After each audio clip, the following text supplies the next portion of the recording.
I was it for that day. I was employment for 15 people for 900 days. I put a lot of bread on a lot of tables, people. I am a one-man stimulus package. I should publish the cartoons again just to give some people some work, eh? It's a recession. I'm going to publish some cartoons again. But in Alberta, population's booming. It's more multicultural than ever, yet year over year, the number of complaints has actually declined by 15%. Ontario, about as multicultural as the BC, I think. Actually, a majority of people in Toronto are minorities now. The number of complaints has gone down 4 years in a row. The population has never been bigger. This is bad news.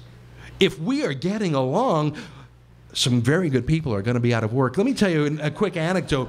My mother teaches English as a second language to adult immigrants, newcomers. She teaches them business English, really, and some cultural norms, how to fit in and make a go of it in a can-do country like Canada and a can-do city like Calgary. Well, she received a brochure from the government of Alberta, co-sponsored by Alberta's Human Rights Commission. It was basically a textbook and a learn-to-read English workbook for the students. But what was the subject matter? It was co-sponsored by the Human Rights Commission. The subject matter through which her adult students, new immigrants, newcomers to Canada, were asked to learn English was a how to file a complaint with the Human Rights Commission. 60,000 copies of this document were given to ESL teachers throughout Alberta. And instead of See Spot Run, okay, I guess that would be for kids, instead of how to do a job application or how to fill out your taxes or how to call the fire department or whatever, how to open a bank account, it was how to file a Human Rights Commission complaint. This is what they gave my mom, who is even more enthusiastic than me. I mean, she just loves all right, let's go get jobs. I mean, in one of the examples, I mean, I list some of the examples in the book. One of them, they had a picture of a black woman with dreadlocks sitting in a booth in a restaurant, and the entire text caption accompanying it was something like this. It's in the book verbatim. I went to a restaurant. The waitress took a long time to come and serve me. She wasn't very polite. I think it's racism. That's it. No other indicia, nothing else. And the remedy that these students are being taught English through is discrimination in the provision of a service. Now, I live in Calgary, and Calgary still has a tight labor market. You can't get good wait staff. Tim Hortons drive-thrus are closed, people, because you can't get someone to work for $14 an hour. Maybe now you can, but over the past few years, you couldn't. I mean, that's how tight it was. Bad service, that's normal. But now, what do you do if you get bad service in Calgary? Well, I know what I do. I leave a smaller tip. If I'm really mad, I write a note on the receipt. It's never happened to me, but I suppose I could complain if it was just awful. I grumble to my friends and family. I think that's what you're supposed to do. Or, I mean, there's so many normal things you could do, but to call the government phone number there to teach 60,000 newcomers, friends, that is called building your market, building market development, and these human rights commissions are doing it because we're getting along too well for them.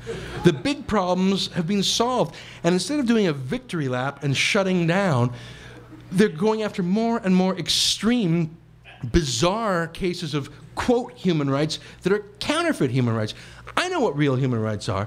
They're actually listed in the front of our Charter of Rights in something called fundamental freedoms. You know what they are. You don't even have to have a Charter of Rights to know what they are. We had those rights before we had the Charter. Some of those rights go back to the Magna Carta in 1215. Freedom of speech, freedom of association, freedom of assembly, the right to be presumed innocent, the right to a speedy trial. I mean, these property rights, these things existed before our charter and they will exist after. Those are real civil rights. There is no such thing as a right not to be offended. There is no such thing. But that's the undiscovered country. The very first case of the very first Canadian prosecuted and convicted under the hate speech provisions in 1977, the law was practically built for this guy. He was born in 1910 in Toronto. John Taylor was his name, and he was a fascist. In fact, he was such a pro-Nazi guy that during the Second World War, he was actually interned wasn't just Japanese Canadians. This guy, John Taylor, was put in jail because people thought he would lead some Nazi insurrection in Canada. Anyways, he got out of jail, he was in the 30s, and he was nuttier than ever. Now, Canada was as anti-Nazi as you could be. I mean, imagine in the 40s and 50s. I mean, half the streets are full of veterans. I mean, the idea of a real Nazi insurrection in Canada in the 40s, 50s, 60s was unthinkable. But John Ross Taylor tried anyways. Now, he was a kook. I've seen old video footage of him. He was a little bit crazy. He talked about how people just want to see strength, and just like two rams butting heads, and if we just show strength, very weird. How did he persuade people? He would photocopy pamphlets, go up to the top of office towers in Toronto and dump the paper down and expect people to read his prose and see the light. I mean, that's how he spread his word. Well, by the time 1977 came around and the telephone answering machine had been invented, well, John Taylor had new technology on his side, and a 67-year-old John Taylor finally was going to crack Canada and turn it into the Fourth Reich. And so he set up a telephone answering machine, and he recorded an anti-Semitic message on it. And then he walked around Toronto and handed out little cards.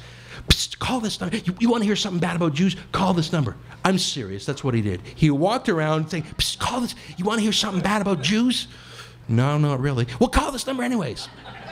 Anyways, he said that to someone who happened to be Jewish, who apparently really wanted to hear something bad about Jews because he called the number 27 times.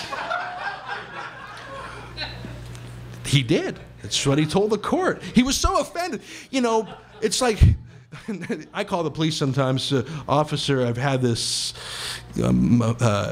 prank caller speaking sexually explicitly to me on the phone for the last 2 hours. Is there something you can do about it? I mean, come on. I think you rather enjoyed it if you called it 27 times. Officer, I just keep calling it. So they charged John Ross Taylor with hate speech. And he was convicted. And he appealed, and he appealed, and appealed, and it went all the way to our Supreme Court of Canada in 1990, when this fella was 80 years old and even a bigger menace then. And he was convicted. And he was so stubborn, like the bull, that he refused to abide by the order to shut down his foolish answering machine. And so, in contempt of the court, he served 9 months in hard time.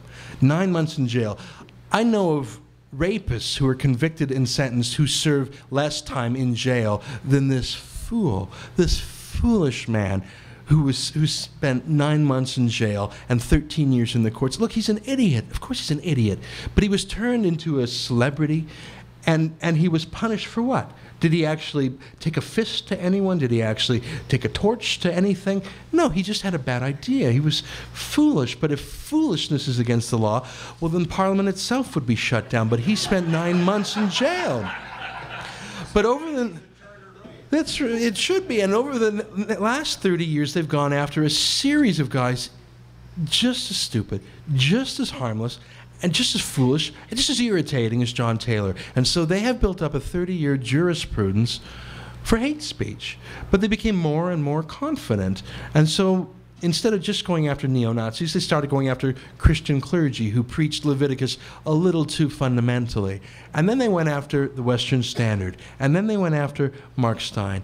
And there they met folks who were less easily brushed aside by the mainstream media. It's very tough to defend the rights of neo-Nazis, to say neo-Nazi things. It's very tough. It takes great principle to do that. Although, you know, lawyers seem to muster that principle when defending accused criminals. You don't have to love a crime to defend an accused criminal. You have to love justice and love a fair process and love the law. You don't actually love the criminal or love the crime. You love the law. But we didn't seem to get that when we were going after hate speech. Oh, you're defending a Nazi. You must be a Nazi too. No, just like someone defending a murderer is not a murderer too.